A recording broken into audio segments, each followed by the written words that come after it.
ఒకప్పుడు ప్రపంచ దేశాలు చమురు కోసం పోటీపడ్డాయి.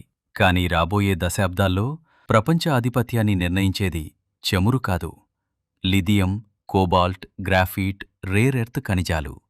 ఎందుకంటే ఎలక్ట్రిక్ కార్లు, బ్యాటరీలు, విండ్ టర్బైన్లు, సెమీకండక్టర్లు, రక్షణ రంగం ఇవన్నీ ఈ ఖనిజాలపైనే ఆధారపడి ఉన్నాయి. ప్రస్తుతం ప్రపంచంలోని ఈ కీలక ఖనిజాల ఉత్పత్తి కొద్ది దేశాల చేతుల్లోనే కేంద్రీకృతమైంది.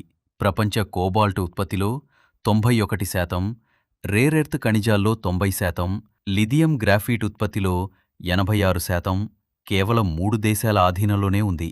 ఇంకా ఆందోళనకర విషయం ఏమిటంటే ఈ ఖనిజాలను శుద్ధి చేసే రంగంలో చైనా ప్రపంచ ఆధిపత్యాన్ని కొనసాగిస్తోంది.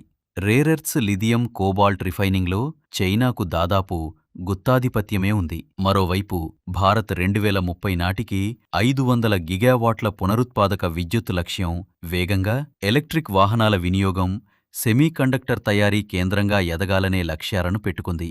కానీ ఈ ఖనిజాల దేశీయ ఉత్పత్తి భారత్లో చాలా స్వల్పం. రిఫైనింగ్ సామర్థ్యం కూడా పరిమితంగానే ఉంది. వ్యూహాత్మక ఖనిజ నిల్వలు కూడా దాదాపు లేవు. అదే సమయంలో అమెరికా ఇప్పటికే $12 బిలియన్ ప్రాజెక్ట్ వాల్ట్ ద్వారా వ్యూహాత్మక ఖనిజ నిల్వలను ఏర్పాటు చేస్తోంది.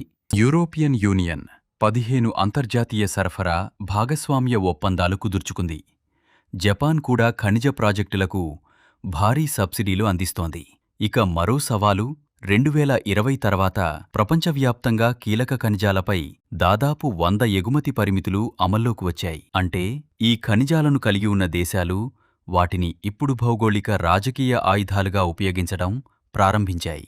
ఆఫ్రికా, లాటిన్ అమెరికాలోని ఖనిజ సంపద కలిగిన దేశాలతో అమెరికా, యూరప్, చైనా తీవ్ర పోటీ పడుతున్నాయి.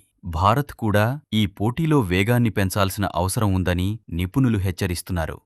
21వ శతాబ్దంలో దేశాల శక్తిని నిర్ణయించేది కేవలం చమురు నిల్వలు కాదు, కీలక ఖనిజాలపై నియంత్రణ.